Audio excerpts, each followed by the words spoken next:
The sun was setting over the mountains when Jack Miller stood on his front porch, staring at the stack of bills in his weathered hands. The numbers didn't lie. 3 months behind on the mortgage, 2 months on the feed bill, and the bank had already called twice this week. At 52 years old, Jack was watching his family's ranch slip away like sand through his fingers. The Miller Ranch had been in his family for 3 generations. His grandfather built the first cabin here in 1952, and his father expanded it into a successful cattle operation. Jack had always imagined passing it down to his own children someday. But life had other plans. His marriage fell apart 5 years ago. The doctors had delivered the news like a death sentence. Neither he nor his wife could have children. The treatments were expensive and painful, and after 3 years of trying, the silence in their house became unbearable. She left for the city, taking half of everything with her. Jack couldn't blame her. The ranch felt empty without the sound of children's laughter echoing through the halls. Now, standing alone on 800 acres of Montana wilderness, Jack felt the weight of his solitude. His only ranch hand, old Pete, had quit last month. At 73, Pete said his bones couldn't handle another harsh winter. Jack understood, but it left him in an impossible situation. One man couldn't manage this much land alone, especially during calving season. The cattle needed constant attention. Fences required daily repairs. The hay had to be cut, baled, and stored before winter arrived. Jack worked from sunrise to sunset, but it was never enough. Every day, something important got left undone. The stress was eating him alive. He tried hiring help through normal channels, but ranch work was hard and the pay was modest. Young people wanted jobs in town with regular hours and better benefits. The few workers who did apply either had no experience or wanted wages Jack couldn't afford. That's when Tony Rodriguez appeared at his door. Tony ran a labor contracting business, connecting ranchers with workers. He was a smooth talker with expensive boots and a shiny truck. Jack had heard whispers about Tony's methods, but desperate times called for desperate measures. "I can solve your problem," Tony had said, sitting at Jack's kitchen table with a cup of coffee. "I've got workers who are reliable, hardworking, and won't cost you much. They just need a place to work and somewhere to stay." Jack asked the obvious questions. Were the workers legal? Did they have proper documentation? Tony waved his hand dismissively. "These are good people who just need opportunities. Sometimes the paperwork takes time to catch up, you know? But they'll work hard for you." The red flags were obvious, but Jack's desperation clouded his judgment. He needed help, and he needed it now. The bank had given him until the end of the year to catch up on payments, or they'd start foreclosure proceedings. Without workers, the ranch would fail for certain. Tony quoted him a price that seemed too good to be true. $3,000 for a worker who would stay through the winter season. No hourly wages, no benefits, no complicated paperwork. Just a one-time payment for reliable help when he needed it most. Jack knew something wasn't right about the arrangement. The price was suspiciously low, and Tony's reluctance to discuss details made him uncomfortable. But the alternative was losing everything his family had built. In his mind, he justified it as providing work to someone who needed it. He told himself he was helping. The night before the worker was supposed to arrive, Jack barely slept. His conscience battled with his desperation. He walked through the empty house, looking at family photos on the walls. His grandfather's stern face seemed to judge him from an old black-and-white picture. His father's proud smile from the day they'd bought their first prize bull felt like a mockery. By morning, Jack had convinced himself he was doing the right thing. He was providing employment, food, and shelter to someone who obviously needed all three. It wasn't perfect, but life rarely was. He prepared the small room above the barn, adding a space heater and some basic furniture. It wasn't luxury, but it was clean and dry. The morning air was crisp when Tony's truck pulled into the driveway. Jack watched from his kitchen window as Tony got out and walked to the passenger side. What happened next would haunt Jack for the rest of his life. A young girl stepped out of the truck. She couldn't have been more than 16 years old, with long dark hair and eyes that had seen too much. She wore clothes that were too big for her small frame and carried a plastic bag that seemed to contain everything she owned. When she looked toward the house, Jack saw fear in her expression that made his stomach turn. Tony handled the exchange like a business transaction. He introduced the girl as Carmen, spoke to her briefly in Spanish, and collected his payment. Jack's hands shook. As he counted out the cash, the reality of what he was doing finally hitting him. This wasn't hiring a worker. This was something much darker. After Tony left, Jack and Carmen stood in awkward silence. She spoke very little English, and his Spanish was limited to basic ranch terms. He showed her to the room above the barn, pointing out the bathroom and kitchen facilities. She nodded politely but kept her distance, clearly afraid of what might happen next. That first night, Jack sat in his living room staring at the ceiling. He could see the light from Carmen's window across the yard. He knew she was probably scared, cold, and wondering what kind of life awaited her here. He told himself he was providing opportunity, but the truth was much uglier. He had bought another human being's freedom for the price of a used truck. The weight of his decision settled on him like a heavy blanket. He'd crossed a line that couldn't be uncrossed. Tomorrow, the real work would begin. Both the ranch work that needed doing and the much harder work of living with what he'd done. Jack Miller had always considered himself a decent man, but tonight, staring at his reflection in the dark window, he wasn't sure he recognized the person looking back at him. Outside, the Montana wind whistled through the barn rafters where a scared young girl tried to sleep in a strange place, wondering if tomorrow would bring kindness or cruelty. Neither of them knew that this moment would change both their lives forever. Carmen had been traveling for 6 days when she finally arrived at the ranch. The journey from her home village in Guatemala felt like a nightmare that wouldn't end. She'd been passed from one stranger to another, sleeping in truck beds, warehouse floors, and cheap motels. Each day brought new fears and uncertainties about where she was going and what would happen to her. Her story began 3 months earlier when her parents died in a mudslide that destroyed half her village. At 16, Carmen found herself alone with distant relatives who saw her as a burden rather than family. They spoke in whispers about debts that needed to be paid and opportunities in America. One morning, they told her she was going north too, work and send money back home. She never got to say goodbye to her friends or visit her parents' graves one last time. The first thing Carmen noticed about the ranch was how quiet it was. After days of highway noise and crowded spaces, the silence felt almost overwhelming. Mountains stretched in every direction, and she couldn't see another house anywhere. The isolation made her feel even more alone and helpless than before. Jack Miller seemed different from the other men she'd encountered during her journey.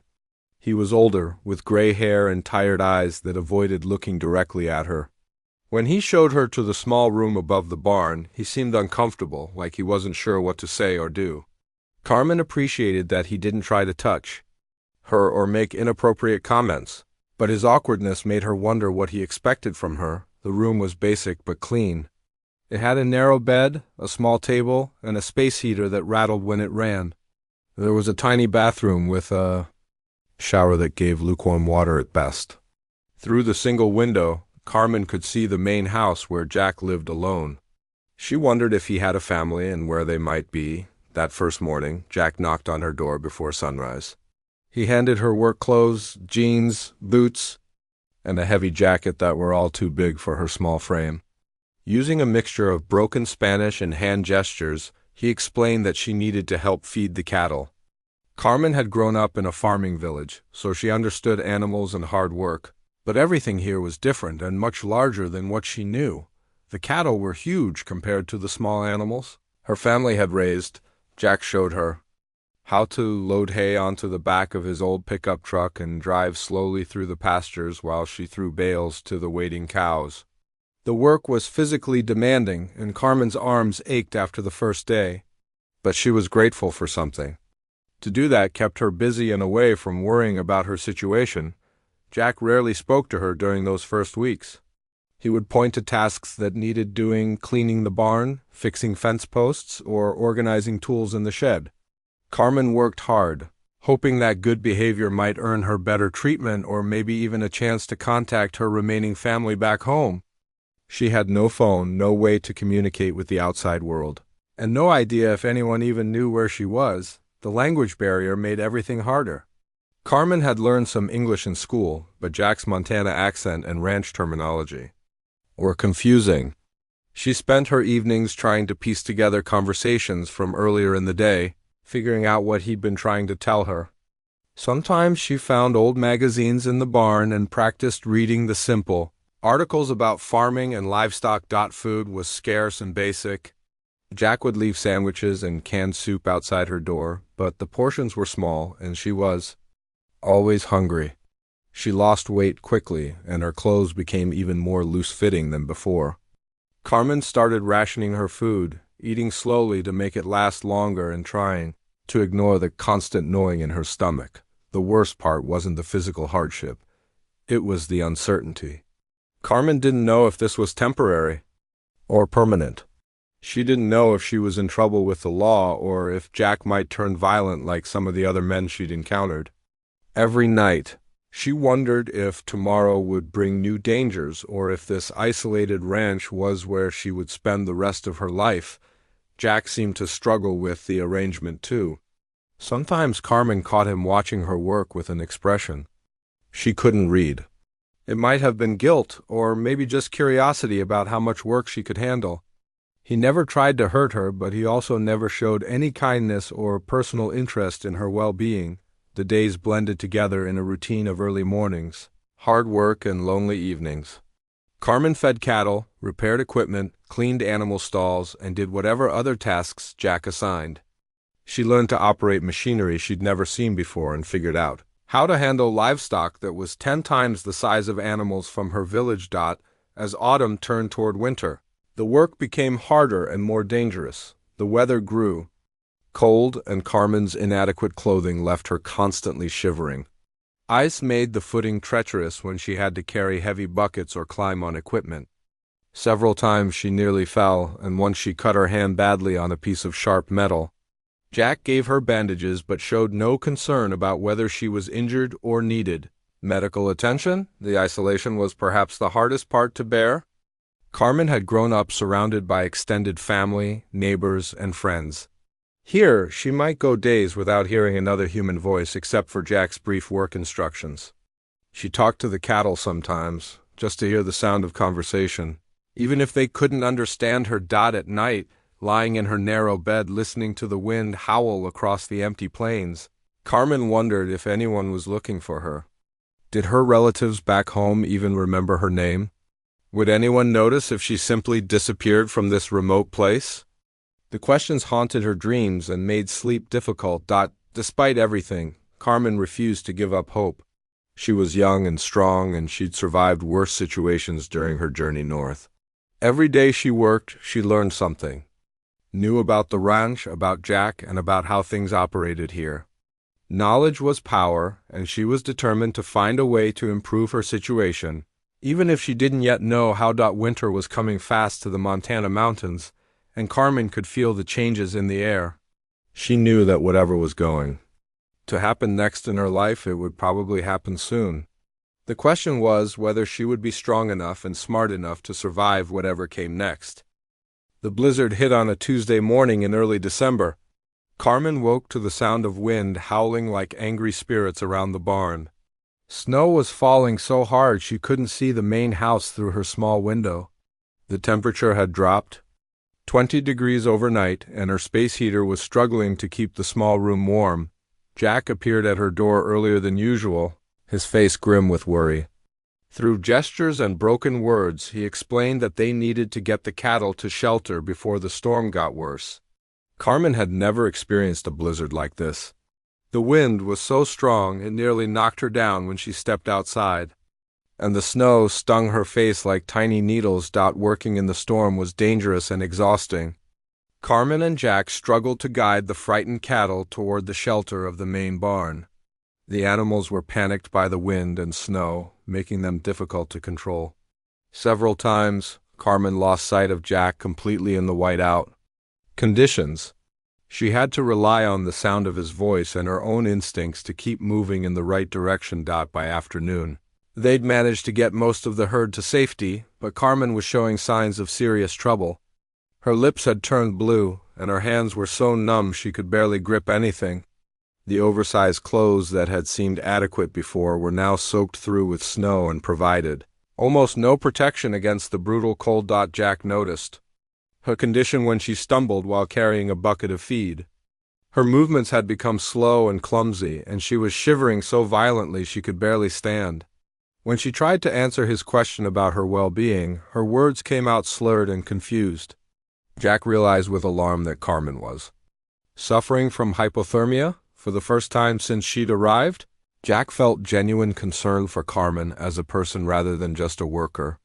Watching her struggle against the cold, he saw not just the cheap labor he'd purchased, but a young girl who might die if he didn't act quickly. The thought of finding her frozen body in the barn the next morning filled him with unexpected horror. Without hesitation, Jack made a decision that surprised them both.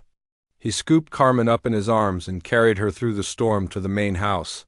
She was lighter than he expected, and he realized how much weight she'd lost since arriving at the ranch.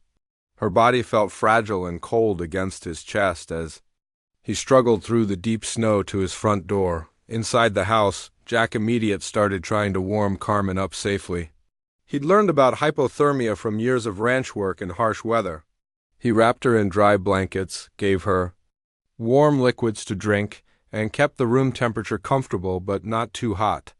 Carmen drifted in and out of consciousness for several hours, her body slowly recovering from the dangerous cold exposure. When Carmen finally woke up fully, she found herself lying on Jack's living room couch, surrounded by soft blankets she hadn't felt in months.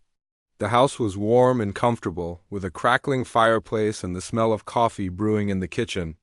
For a moment she wondered if she was dreaming or if this was some kind of trick. Jack appeared with a bowl of hot soup, real soup, not the canned stuff he usually left outside her door. He helped her sit up and made sure she could hold the spoon steady before leaving her alone to eat. The soup was simple but delicious, and Carmen realized it was the first proper meal she'd had since arriving at the ranch. The storm raged for 3 days, making it impossible for Carmen to return to the barn. Jack set up a temporary bed for her in his guest room, and for the first time in months, she slept in a real bed with clean sheets and a warm blanket. The contrast between this comfort and her previous living conditions was stark and overwhelming. During those 3 days trapped inside together, something began to change between Jack and Carmen. With nowhere to go and nothing urgent to do, they were forced to actually see each other as human beings. Jack started making an effort to communicate better, using simple English words and patient repetition. When Carmen didn't understand something, Carmen surprised Jack by revealing her intelligence and curiosity. She pointed to books on his shelves and asked about them in her limited English. When Jack showed her a picture book about Montana wildlife, her face lit up with genuine interest. She'd never seen some of the animals before and asked thoughtful questions about their behavior and habitat. On the second day of the storm, Jack's old radio started acting up, producing only static and broken signals. Carmen watched him fiddle with it unsuccessfully for over an hour before quietly asking if she could try. Jack was skeptical but handed it over. Within minutes, Carmen had identified the loose connection and fixed the problem. She'd learned basic electronics from her grandfather back home, who repaired radios and small appliances in their village. Jack was impressed and curious about what other skills Carmen might have. Through careful questioning and pantomime, he learned that she'd helped her grandfather with various repair jobs and had assisted the village's informal veterinarian with treating sick animals. She knew how to give injections, recognize common illnesses, and even perform basic surgical procedures on livestock. This revelation changed how Jack saw Carmen completely. She wasn't just an uneducated girl who could do manual labor. She was intelligent, skilled, and had valuable knowledge that could actually help improve the ranch's operations. For the first time, he wondered what her life had been like before she came here and what dreams she might have had for her future. When the storm finally ended, Jack faced a difficult decision. He could send Carmen back to the cold, uncomfortable room in the barn and return to treating her as unpaid labor. Or he could acknowledge what had become obvious during their time together, that she deserved better treatment, and had more to offer than he'd realized. The moment of choice came when Carmen automatically started putting on her work clothes to return to the barn. Jack stopped her with a gentle hand on her shoulder. "Wait," he said, using one of the few Spanish words he knew. Carmen looked at him with confusion and wariness, unsure what this unexpected kindness might cost her. Jack struggled to find the right words in English simple enough for Carmen to understand. Finally, he pointed to the guest room and said, "You stay here now. House is warmer." Carmen's eyes widened with surprise and suspicion. She'd learned not to trust unexpected kindness from the men who controlled her fate, but something in Jack's expression was different now. The cold indifference was gone, replaced by what looked like genuine concern and maybe even regret. Carmen nodded slowly, still not entirely trusting this change, but grateful for the warmth and comfort it offered. That night, as Carmen lay in a real bed in a heated room, she allowed herself to hope for the first time since arriving at the ranch. Maybe her situation was finally starting to improve. Maybe Jack was beginning to see her as more than just a thing he'd purchased. The change felt fragile and uncertain, but it was the first step toward something that might eventually resemble a normal life. 2 weeks after the blizzard, everything changed again in a way that neither Jack nor Carmen expected. It started with a phone call that made Jack's blood run cold. The caller identified himself as Agent Rodriguez from Immigration and Customs Enforcement. They'd received an anonymous tip about undocumented workers on various ranches in the area and would be conducting random inspections over the next few days. Jack's hands shook as he hung up the phone. Carmen was in the kitchen making lunch when she saw his face go pale. Even without understanding the conversation, she could sense that something was terribly wrong. Jack looked at her with panic in his eyes, and Carmen felt her stomach drop. She'd been starting to feel safe for the first time in months, but now that fragile security was crumbling. "Immigration," Jack said, one of the few words Carmen understood perfectly. Her face went white, and she gripped the counter for support. They both knew what this meant. If the authorities found her here without proper documentation, she would be arrested and deported. Jack would face serious criminal charges for harboring an undocumented worker, and everything would come crashing down. Jack spent the next hour pacing around the house, trying to figure out what to do. He could hide Carmen somewhere until the inspection passed, but that felt like a temporary solution to a permanent problem.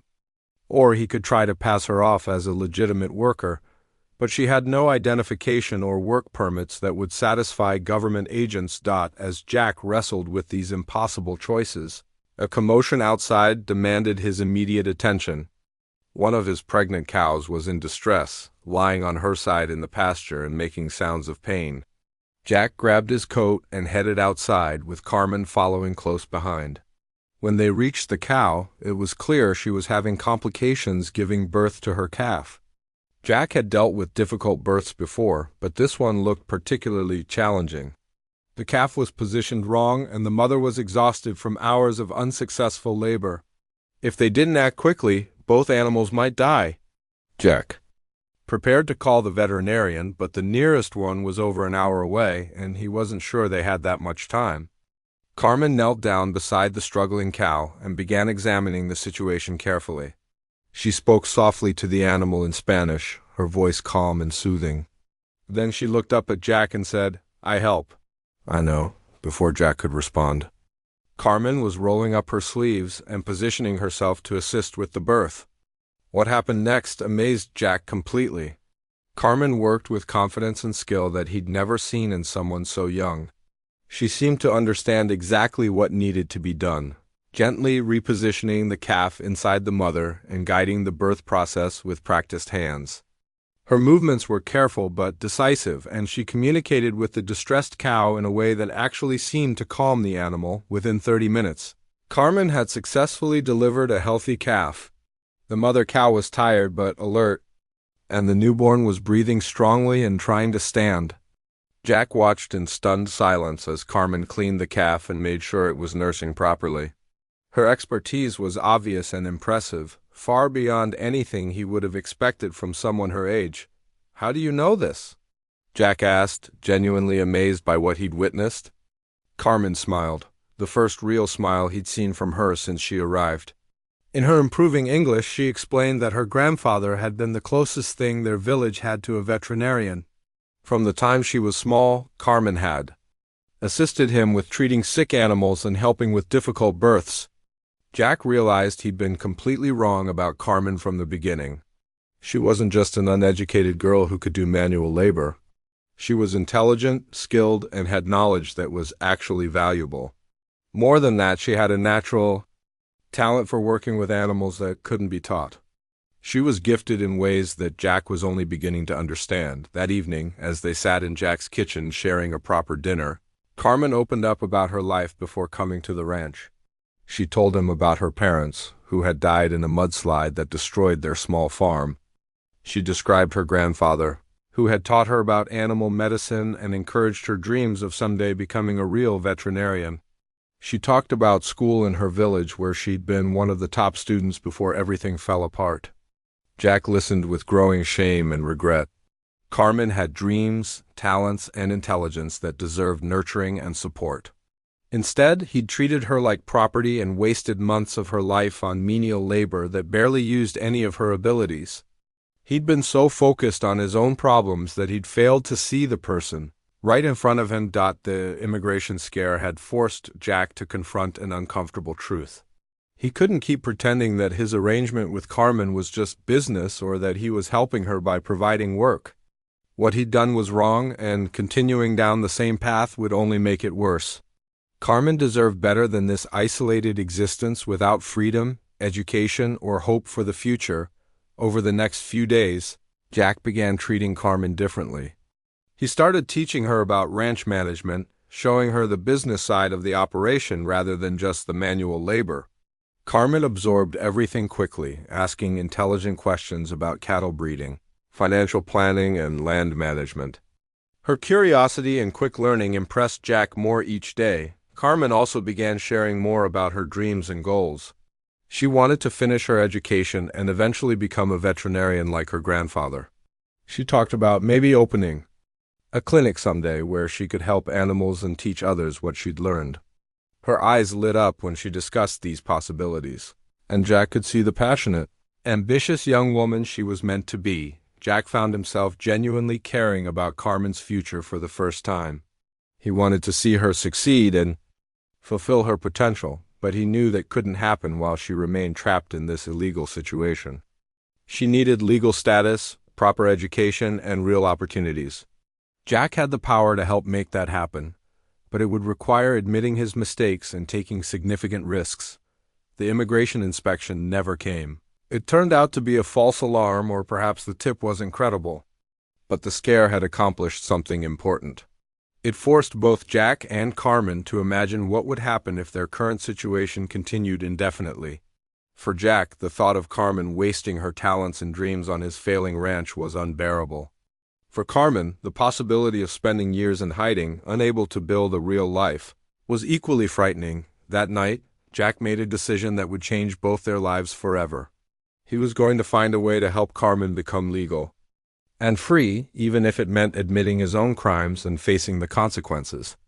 She deserved a chance to pursue her dreams, and he was going to make sure she got it, regardless of what it cost him personally. Carmen sensed the change in Jack's attitude. Even though he hadn't yet told her about his decision, for the first time since arriving at the ranch, she felt like someone actually saw her as a complete person with value and potential. It was a fragile hope, but it was enough to make her believe that maybe, just maybe, her future could be different than her past. Jack spent 3 sleepless nights researching immigration law on his old computer, trying to understand if there was any legal way to help Carmen.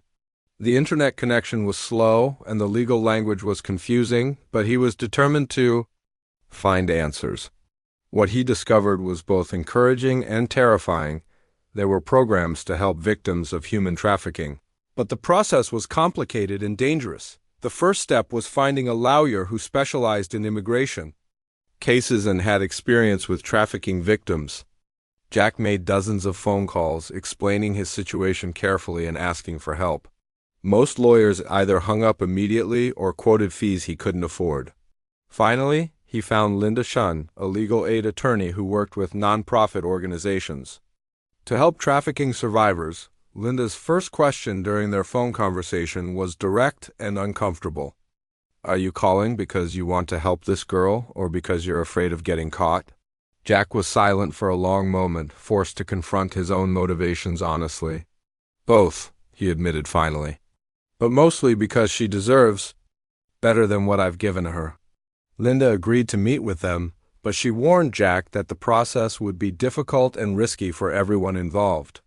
Carmen would need to tell her story to government officials, potentially testifying about her trafficking experience in court. Jack would face scrutiny of his own actions and could be charged with crimes related to harboring an undocumented worker. There were no guarantees about the outcome. When Jack explained the situation to Carmen, her reaction surprised him. Instead of fear or hesitation, she showed determination and hope. "I want to try," she said in her improving English. "I want to be free." The strength in her voice reminded Jack of why he'd decided to help her in the first place. Carmen had already survived so much. She deserved a chance at a real future.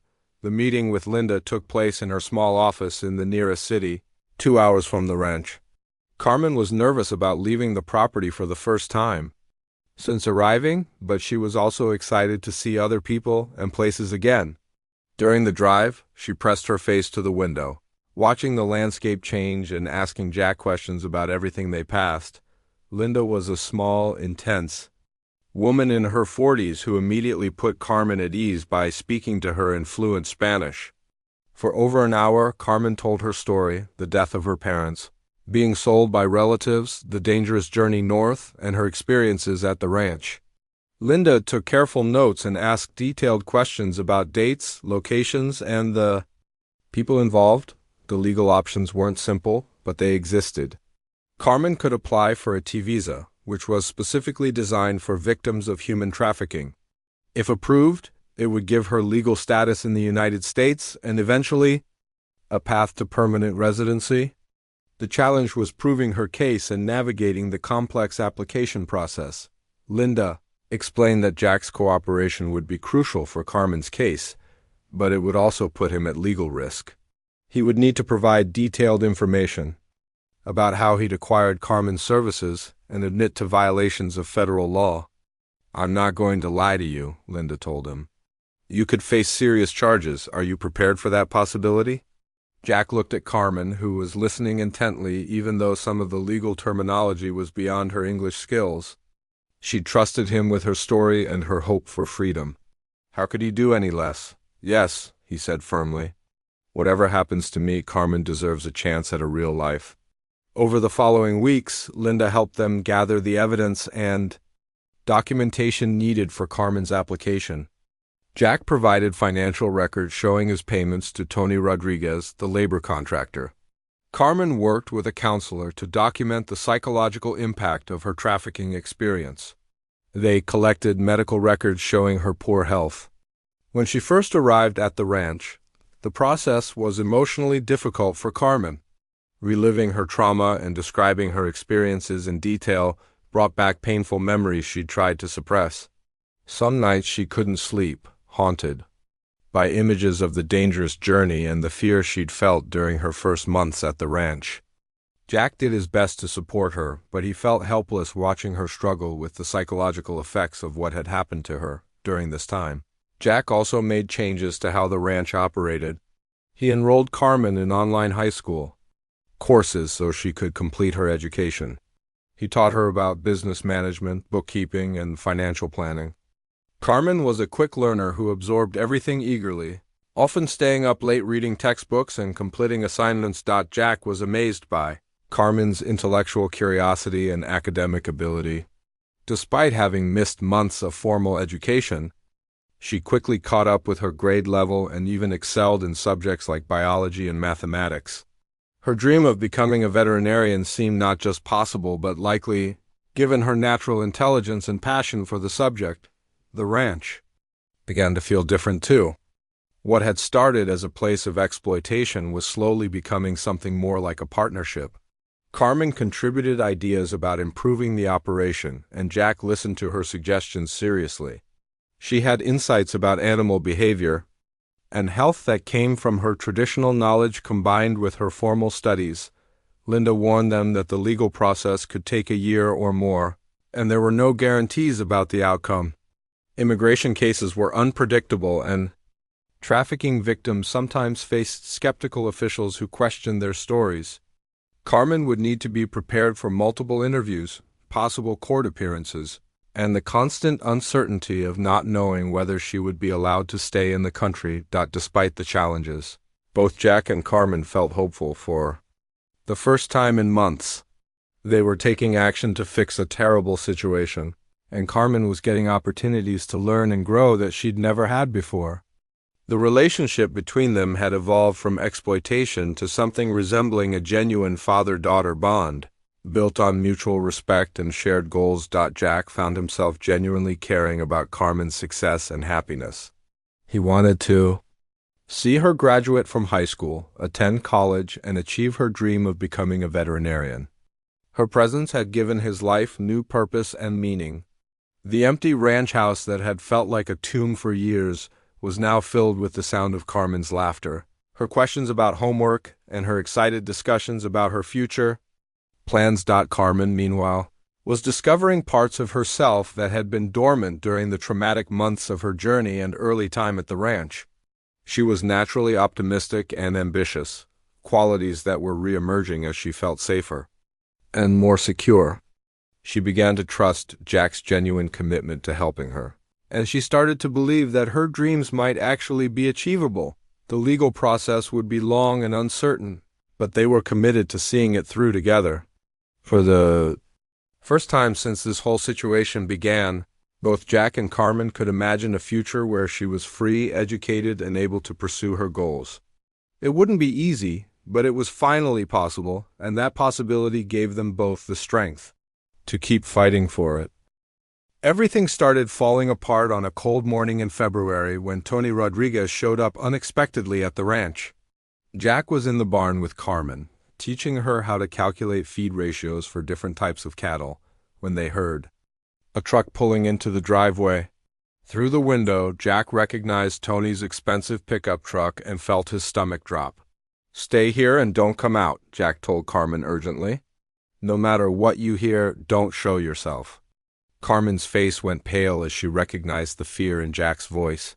She'd never seen Tony since that first day, but his name had come up during conversations with the lawyer, and she knew he represented danger. Tony walked up to the front door, like he owned the place, his expensive boots clicking on the wooden porch. He was wearing a new leather jacket and gold jewelry that hadn't been there during his previous visit. Business was apparently going well for him. When Jack opened the door, Tony's smile was friendly, but his eyes were cold and calculating. "Jack, my friend," Tony said loudly, pushing past him into the house without being invited. "I was in the neighborhood and thought I'd check on how things are going with your worker. Hope she's been earning her keep."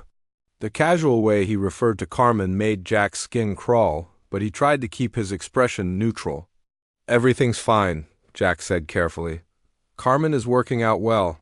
He didn't invite Tony to sit down or offer him coffee, hoping to keep the visit short, but Tony seemed in no hurry to leave. He walked around the living room, examining Jack's belongings like he was evaluating their worth. "That's good to hear," Tony said, settling into Jack's favorite chair without permission. "Because I've been having some interesting conversations lately. Seems like someone's been asking questions about my business operations. Making phone calls to lawyers, talking about immigration cases. You wouldn't know anything about that, would you?" Jack's blood ran cold. Somehow, Tony had learned about their meetings with Linda Chan and the legal proceedings they'd started. This was exactly the scenario the lawyer had warned them about. That word of Carmen's case might get back to the people who had trafficked her in the first place. "I don't know what you're talking about," Jack said, trying to keep his voice steady. But Tony's smile grew wider, and Jack realized his denial wasn't convincing anyone. "See, that's funny," Tony continued, "because I have a friend who works at The legal aid office downtown. She mentioned that a rancher named Jack Miller had been meeting with one of their trafficking specialists. Small world, isn't it? The threat in Tony's voice was unmistakable now. Jack realized he'd underestimated how connected Tony was and how carefully he monitored his business interests. The man sitting in his living room wasn't just a labor contractor. He was part of a larger criminal organization that didn't tolerate threats to their operations. Tony stood up and walked over to the window that faced the barn where Carmen was hiding. You know, Jack, when I sell someone a worker, I expect that arrangement to stay private and permanent. I don't appreciate it when my customers start getting ideas about changing the terms of our agreement. What do you want? Jack asked, abandoning any pretense that he didn't understand the situation. What I want is simple, Tony replied. You're going to stop all this legal nonsense immediately. No more lawyers, no more immigration applications. No more stirring up trouble. And to make sure you stay motivated, the price for keeping your worker just went up. I'll need another $5,000 by the end of the month. Jack felt anger rising in his chest. You can't just keep raising the price. We had an agreement. Tony laughed, but there was no humor in the sound. Our agreement was that you'd keep your mouth shut and not cause problems? Since you've decided to break that agreement, the terms have changed. Pay the money or I'd take the girl back. And trust me, you don't want to know where she'd end up next. The threat was clear and, terrifying. Jack knew that if Tony took Carmen, she would disappear into an even worse situation than what she'd escaped. The progress she'd made, her education, her dreams of freedom, all of it would be destroyed. But $5,000 was money Jack simply didn't have, especially after paying legal fees and other expenses related to Carmen's case. I need time to get that kind of money together, Jack said, stalling for time while his mind raced through possible solutions. You have 2 weeks, Tony said, heading toward the door. And Jack? If I hear about any more legal activity or immigration paperwork, the deal is off completely. The girl disappears and you'll have bigger problems than money to worry about. After Tony left, Jack sat in his kitchen with his head in his hands, trying to figure out what to do. Carmen emerged from the barn 20 minutes later, her face full of questions and fear. She'd heard raised voices, but couldn't make out the specific words from her hiding place. Jack explained the situation as gently as he could, but there was no way to make it sound less threatening. Tony knew about their legal case and was demanding more money to keep quiet. If they couldn't pay, or if they continued with the immigration application, Carmen would be taken back into the trafficking network. What do we do now? Carmen asked, her voice small and frightened. For the first time since the blizzard, she looked like the scared teenager she'd been when she first arrived at the ranch. Jack spent the next week trying to raise the money Tony had demanded. He called banks about loans, but his credit was already overextended from the ranch's financial problems. He considered selling equipment or livestock, but the amounts he could get wouldn't be enough. The only asset valuable enough was the ranch itself, but selling it would take months and leave them both homeless. Meanwhile, Carmen struggled with the psychological impact of Tony's threat. Just when she'd started to feel safe and hopeful about her future, the specter of her past had returned to haunt her.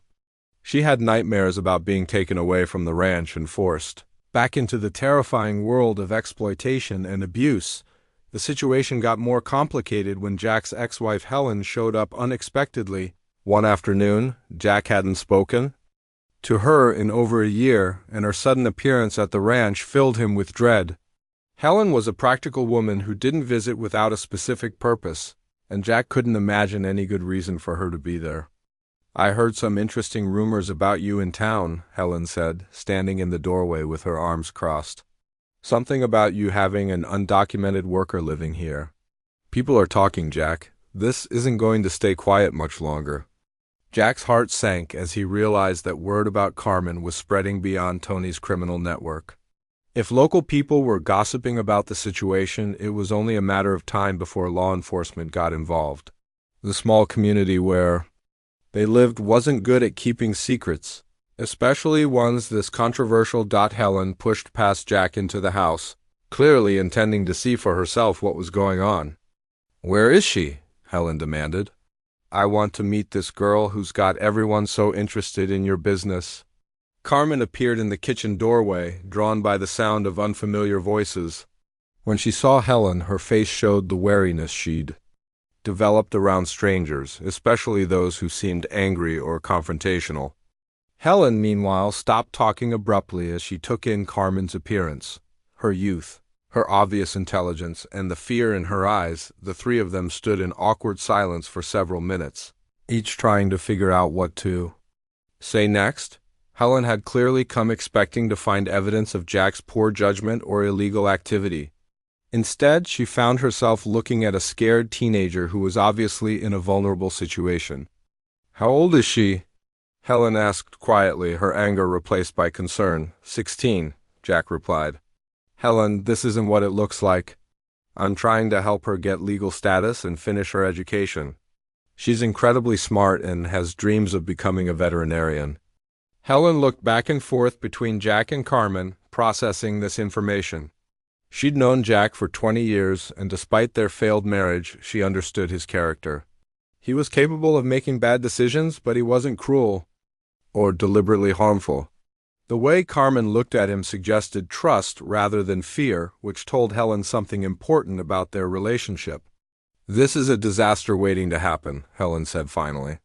If people are already talking, it won't be long before someone calls immigration or the police. You need to fix this situation before it gets completely out of control. But even as Helen spoke, Jack knew it might already be too late.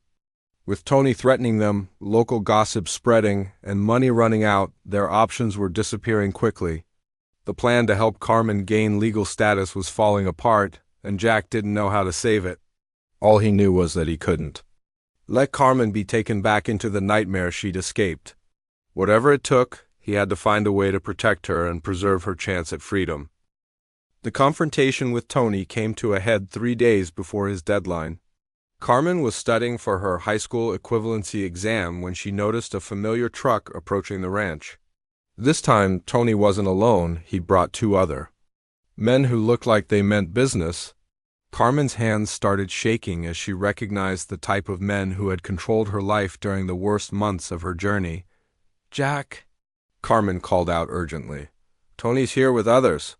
"What do we do?" Jack looked out the window and felt his stomach drop. He'd been hoping to buy more time, maybe find a way to negotiate or get help from the authorities. But Tony clearly wasn't interested in waiting any longer. The presence of the additional men suggested this wasn't going to be a conversation, it was going to be a collection. "Listen to me carefully," Jack told Carmen, trying to keep his voice calm despite the panic he felt. "I want you to go upstairs to my bedroom and lock the door. There's a phone by the bed. If anything goes wrong, call 911 immediately. Tell them there are men here trying to kidnap you." Carmen's eyes were wide with fear, but she nodded and headed upstairs. Jack watched her go, then took a deep breath and walked out to meet Tony and his companions. He wasn't a violent man, but he was determined not to let them take Carmen without a fight. Tony's smile was gone this time, replaced by the cold expression of someone conducting unpleasant business. "Time's up, Jack," he announced. "You don't have my money, and I know you've been continuing with that legal case despite my warnings. This arrangement is over." "She's not going anywhere," Jack said, trying to sound more confident than he felt. "Carmen is under the protection of the legal system now. Her case is being processed by immigration authorities." Tony laughed harshly. "You think some paperwork is going to stop me? That girl belongs to me until I say otherwise. Now go get her, or my friends here will go get her themselves." The 2 men with Tony stepped forward menacingly. They were younger and stronger than Jack, and clearly experienced in using intimidation to get what they wanted. Jack realized he was physically outmatched, but he also knew he couldn't back down.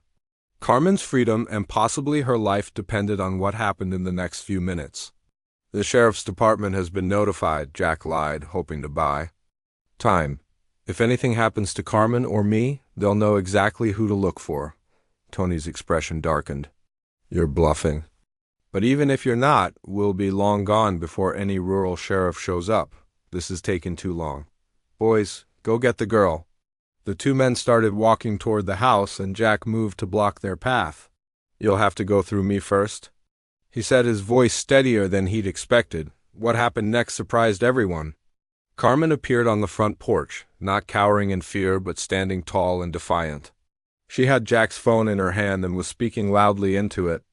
"Yes, this is Carmen Mendoza at the Miller Ranch," she said clearly in English that was much better than when she'd first arrived. "3 men are here trying to kidnap me. I am a trafficking victim with a case pending in immigration court. Please send help immediately." Tony's face went white as he realized Carmen was actually talking to 911 dispatch. The men with him looked nervous, clearly not expecting to deal with law enforcement.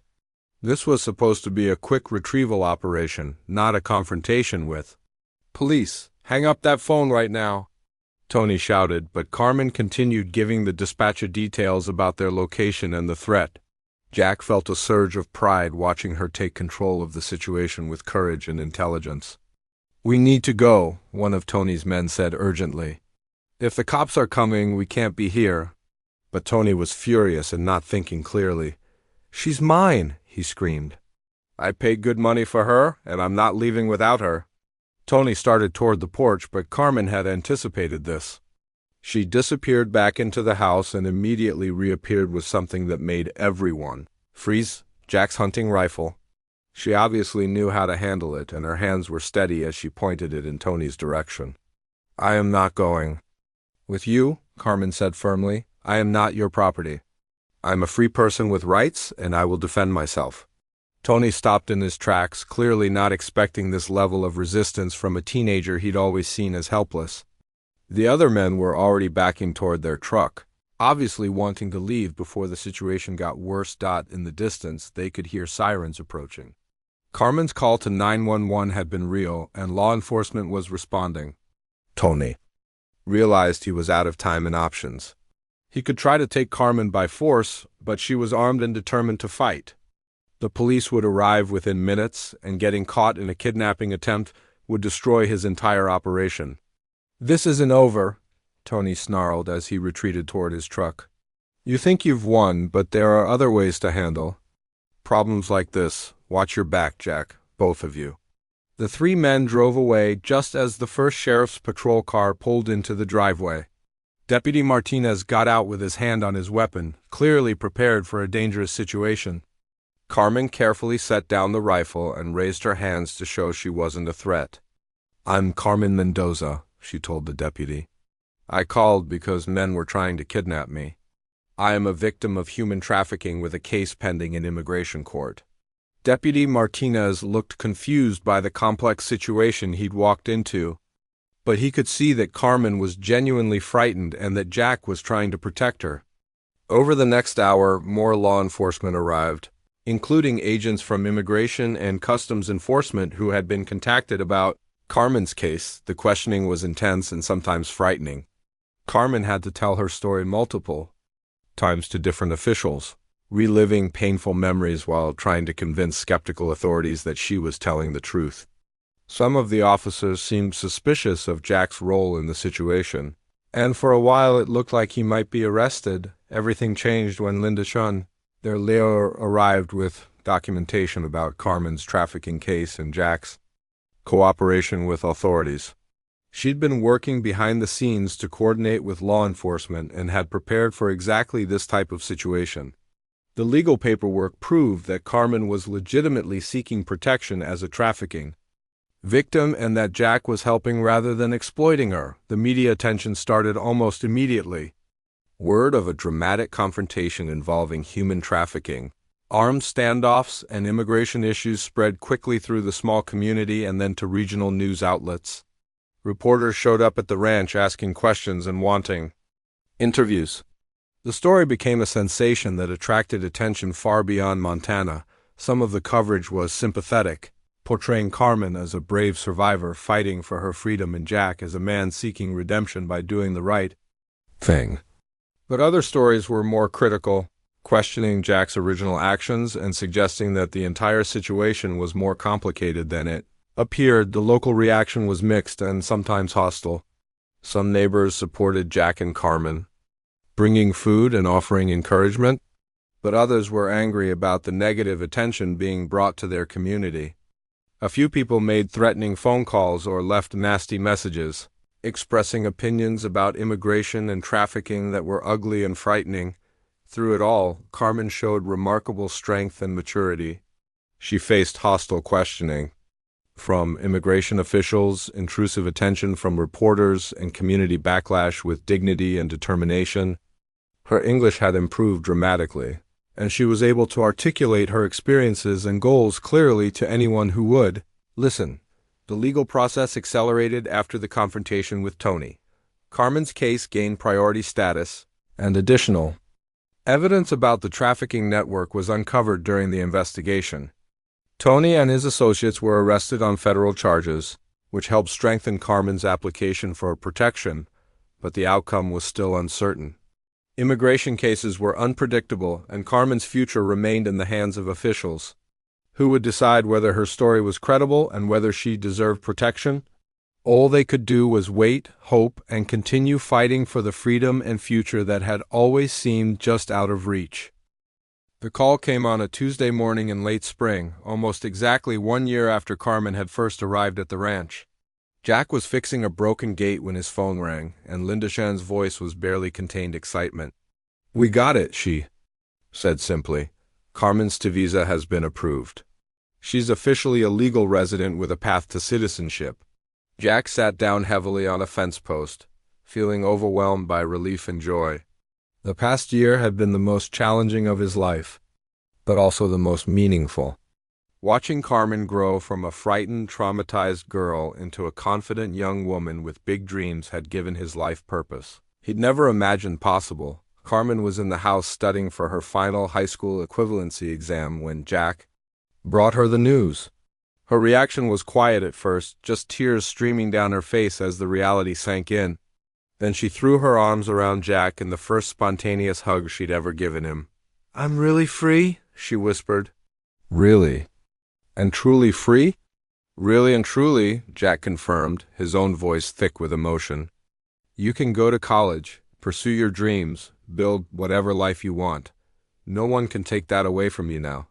The transformation of their relationship had been gradual but profound. What started as exploitation had evolved into something resembling a genuine father-daughter bond. Jack had never had children of his own, and Carmen had lost her parents at a young age. They'd found family in each other through circumstances that neither would have chosen, but both had learned to treasure. Carmen passed her high school equivalency exam with the highest scores the testing center had ever recorded. Her academic abilities, which had been hidden during the trauma of trafficking, had flourished once she felt safe and supported. She'd not only caught up to her grade level but had excelled far beyond it, particularly in science and mathematics. College applications had been another challenge. Carmen's unusual educational background and immigration status made the process complicated, but Linda Chun had connected them with organizations that help trafficking survivors pursue higher education. Several universities offered her scholarships specifically designed for students. Overcoming extraordinary circumstances, the day Carmen left for college was emotional for both of them. She'd chosen a pre-veterinary program at the state university, just 3 hours from the ranch. Close enough to visit regularly, but far enough to build her own independent life. Jack helped her load her belongings into his truck, so much more than the single plastic bag she'd arrived with 2 years earlier. "Are you sure you're going to be okay here by yourself?" Carmen asked as they drove toward campus. She'd become protective of Jack, worrying about his health and happiness almost as much as he worried about hers. "I'll be fine," Jack assured her. "Besides, this ranch has a new purpose now. I'm not just raising cattle anymore." Jack had made significant changes to the ranch operation over the past year. Part of the property had been converted into a rehabilitation center for rescued livestock, animals that had been abused, neglected, or abandoned. It wasn't a profitable venture, but it gave Jack meaningful work in a way. To contribute to something larger than himself, Carmen had been instrumental in developing the rescue operation. Her knowledge of animal medicine and her natural empathy made her invaluable in treating traumatized animals and helping them recover. The parallel between her own journey and that of the rescued animals wasn't lost on either of them, the media. Attention from their story had eventually led to something positive.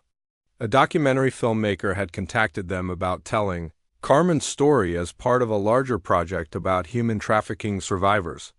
Initially reluctant, they'd eventually agreed to participate, hoping that sharing their experience might help other victims or prevent similar situations. The documentary had aired on a major television network and had generated significant awareness about trafficking issues. More importantly, it had connected Jack and Carmen with other survivors and advocates working on these problems. They'd become part of a community of people dedicated to fighting trafficking and supporting victims. College was a challenge for Carmen at first. Despite her academic abilities, she struggled with the social aspects of university life. She was younger than most students and had life experiences that were difficult to relate to normal college problems. But she gradually found her place, particularly in her science classes where her passion for learning shone through. Her professors were impressed by her dedication and natural ability. Carmen often stayed after class to ask additional questions, and spent countless hours in the laboratory practicing techniques. Her dream of becoming a veterinarian was no longer just a hope, it was a realistic goal that she was actively pursuing with determination and skill. During her sophomore year, Carmen started a campus organization for immigrant students and trafficking survivors. She wanted to create a support network for others who might be facing similar challenges in adjusting to American educational and social systems. The group grew quickly and began offering tutoring, mentorship, and advocacy services. Jack remained an important part of Carmen's life throughout college. She visited the ranch regularly, helping with the animal rescue operation and maintaining the close relationship they'd developed. But she was also building her own life, making friends, dating occasionally, and exploring opportunities that had nothing to do with her past trauma. The ranch itself had become a different place entirely. What had once been a site of exploitation was now a sanctuary for both animals and people recovering from difficult experiences. Jack had partnered with several organizations to provide internships and work experience for young people aging out of foster care or overcoming addiction and trafficking. Helen, Jack's ex-wife, had surprised everyone by becoming one of the program's biggest supporters. She'd initially been skeptical of Jack's transformation, but watching him work with rescue animals and mentor struggling young people had shown her a side of him she'd never seen during their marriage. While they didn't reconcile romantically, they developed a friendship based on shared respect for the work Jack was doing. Carmen graduated from college summa cum laude with a degree in animal science. Her acceptance to veterinary school came with a full scholarship and the strong recommendation of professors who described her as one of the most gifted students they'd ever taught. The frightened teenager who had arrived at the ranch with no hope for the future was now a confident young woman with unlimited possibilities. Ahead of her, the veterinary school graduation ceremony was one of the proudest moments of Jack's life. Watching Carmen walk across the stage to receive her doctorate, knowing everything she'd overcome to reach that moment, filled him with emotions he couldn't have imagined when this journey began. In the audience, he was surrounded by the extended family they'd both found along the way: Linda Shun, Deputy Martinez, Helen, and dozens of others whose lives had been touched by their story. Carmen's first job was at a rural veterinary clinic that served farming communities similar to the one where she'd found freedom. She wanted to work with people who understood the importance of animals in agricultural life, and she was particularly interested in providing services to immigrant farming families who might not have access to traditional veterinary care. On weekends, Carmen returned to the ranch to help with the rescue operation that had grown into a significant regional resource. She and Jack had plans to expand it further, possibly adding an educational component that would teach young people about animal care and welfare. The property that had once represented exploitation was becoming a symbol of healing and hope. 5 years after her arrival at the ranch, Carmen opened her own veterinary practice in partnership with the rescue operation. The clinic served both traditional agricultural clients and the growing network of animal sanctuaries and rescue organizations in the region. She was financially successful, professionally respected, and personally fulfilled in ways that had seemed impossible during her darkest moments. Jack, now in his early 60s, had found peace and purpose he'd never known during his younger years. The empty ranch house that had once echoed with loneliness was now filled with the sounds of rescued animals, visiting volunteers, and Carmen's frequent visits with updates about her work and life. He discovered that helping others heal from trauma was far more rewarding than anything he'd accomplished during his purely agricultural years. Their story had become a powerful example of how human connections could transform terrible situations into opportunities for growth and redemption. Carmen's journey from victim to survivor to advocate inspired others who faced similar challenges. Jack's transformation from exploiter to protector showed that people could change and find meaning through service to others. The last conversation recorded in their story took place on a spring evening similar to the one when Carmen had first arrived. They were sitting on the front porch watching rescued horses graze in the pasture where cattle used to roam. Carmen was planning her wedding to a fellow veterinarian she'd met during her residency, and Jack was preparing to officially adopt two teenage brothers who had aged out of foster care and found stability working with the rescue animals.